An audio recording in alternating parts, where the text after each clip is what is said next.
Hi everybody, I'm Bree the Plant Lady, and today I wanted to do a quick video talking more about my cattle fence panels that I've really grown to rely on for so many different functions in my garden. So first of all, these are galvanized steel, which means they aren't going to rust, and I buy these from Tractor Supply. And the good news is Tractor Supply is pretty much available in every community. You buy these in relatively large panels and you can cut them to whatever size you want. I have them all different sizes for different purposes. Now, originally we started using these as tomato cages. So we were putting two panels together with the tomatoes in between, and then we were able to basically, put the vines throughout, and it gave them the support they needed.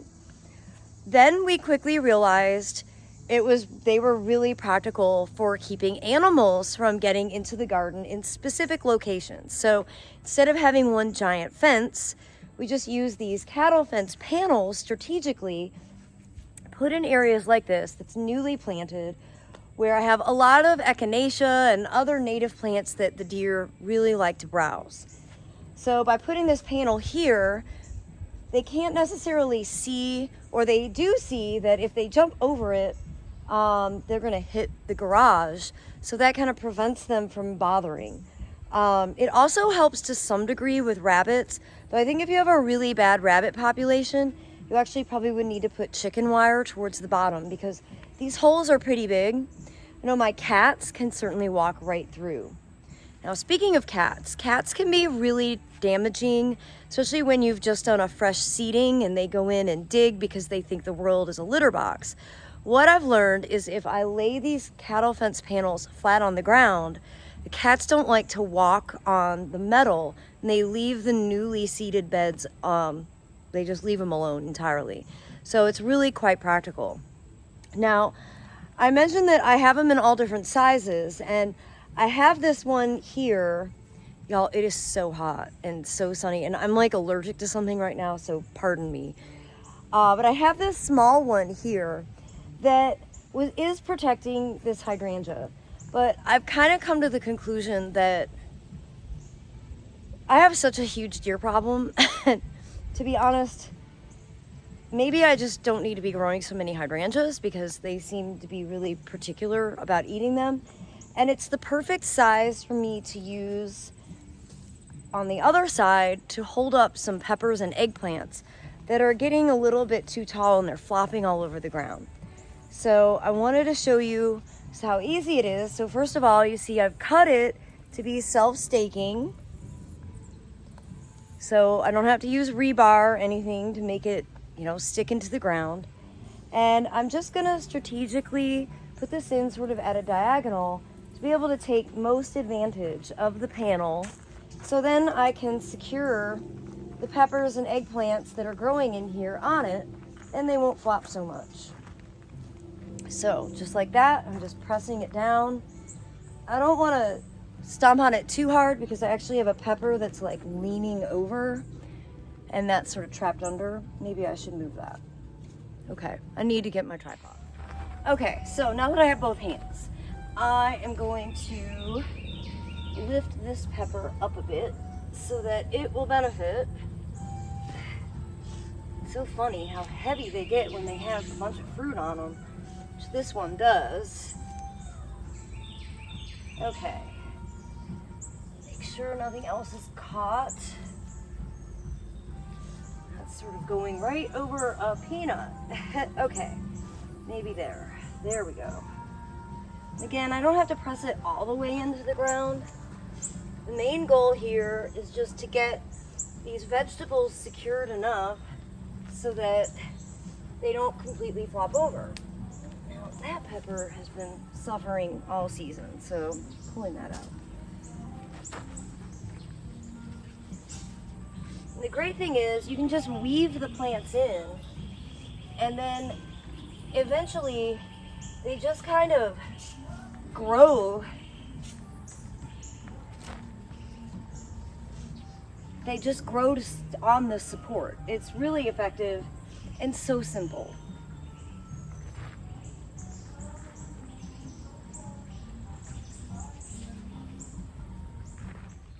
So I wanted to show you another example of the cattle fence holding up a volunteer tomato that's doing remarkably well in quite a bit of shade. Ooh, this pot's dry. But you see, it's a panel that's about the same size, a little taller than the one I just did. And it's really easy to just sort of weave the tomato foliage through those holes and really encourage it to not be, you know, sprawling all over the ground. And then when the tomato is done, you can use the panel somewhere else.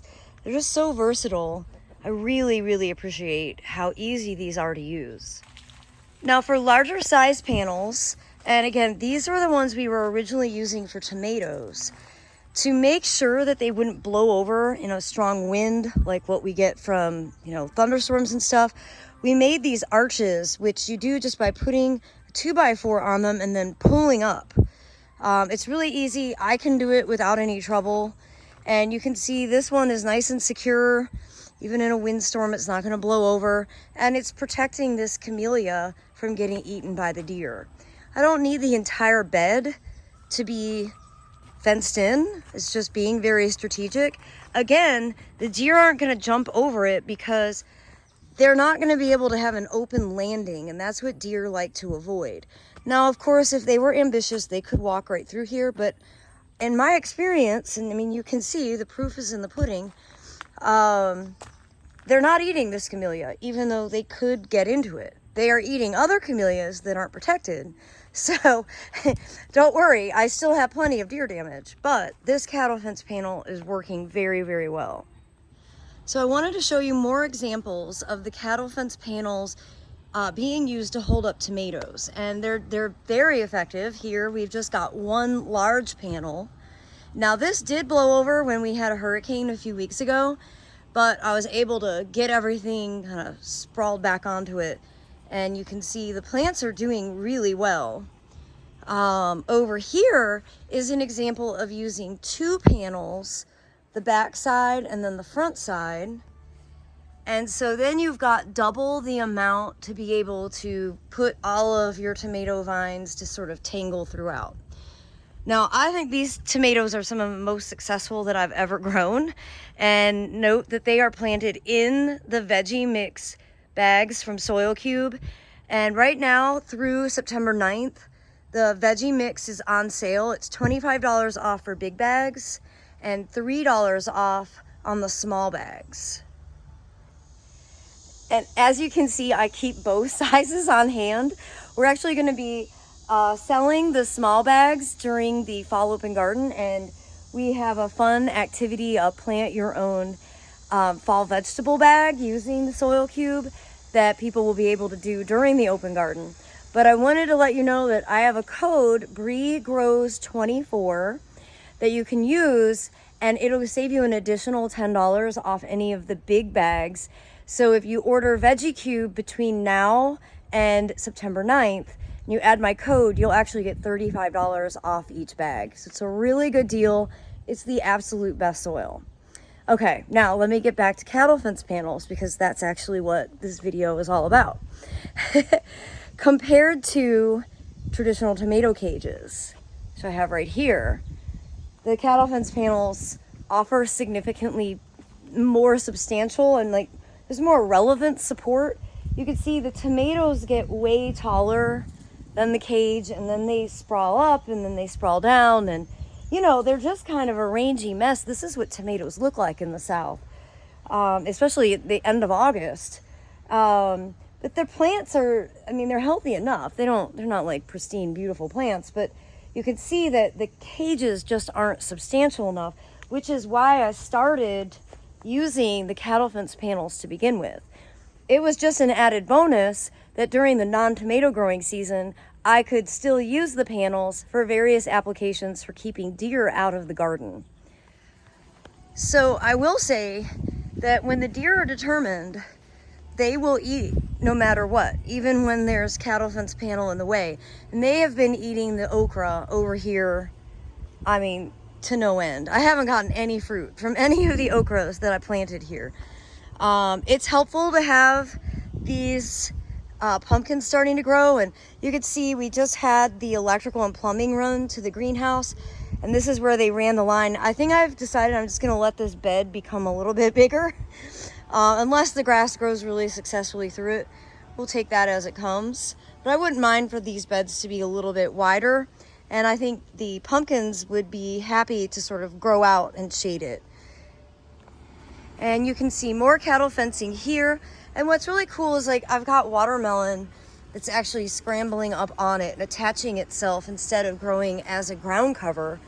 Not getting any fruit from it, of course, because it's extremely hot and it's extremely dry. But really cool to see how the plants will just sort of take over, and then you don't even really see the cattle fence. But it is helping to some degree. I am noticing that I've got some okra that could be harvested, and I'm gonna go ahead and harvest it because I love okra, just that the deer do as well. And I just wanted to show you one low area with cattle fence, so I just cut these panels lower, again bent them to sort of mimic the bed edge. And this has helped a lot for keeping deer and rabbits from eating the echinacea. Now I'm gonna need to put a taller panel in here because the deer will definitely start to eat this camellia. You can see I have lots of flower buds and I don't want them to all get eaten. They're already nipping it. So it's easy enough to pull this out, put a bigger one in. And then I also have a low one here that in theory is sort of holding up this Rudbeckia from flopping all over the lawn. What I could do is just prune the Rudbeckia, but I haven't. So the cattle fence is in doing its thing. You can see this cattle fence panel is really helping protect that awesome Eclipse Hydrangea macrophylla that if it didn't have this cattle fence, they would have completely eaten it. Now, obviously haven't gotten back here to weed because all these colocasias are coming back, but I wanted to show you the Lycoris. I have two that are blooming. I've planted hundreds, but at least I have two. But more examples of the deer coming in and eating the hydrangeas really quite severely. I have a family of 6 that live in the back woodland here. So realistically, they're hungry and they're going to eat. And you can see the deer are really actively eating a lot of the hydrangeas, all the different species. I have cattle fence panels in the woodland trying to prevent, like here I've got 2 just trying to save that camellia. Another one to save a camellia. They really like camellias, so they may not be the most practical plant. You know, there's some camellias planted in there. I was trying to save the big leaf magnolia back here by putting that cattle fence there. This whole thing was getting completely devoured until I put that in. But here's an example of one that they ate last year, and unfortunately it's not alive anymore. So that means I've got another panel that I can put somewhere else. Well, everybody, just a quick synopsis. Cattle fence panels are awesome. They're super versatile. You can buy them at Tractor Supply. Probably other farm ag supply places also sell them. And they're really easy to cut just using bolt cutters. So it's just a really simple solution that isn't very expensive, that I think every home gardener would benefit from. So I hope this video will be an inspiration for you, and you'll have success using cattle fence panels just like I do. Well, as always, everybody, thanks so much for watching, and happy gardening.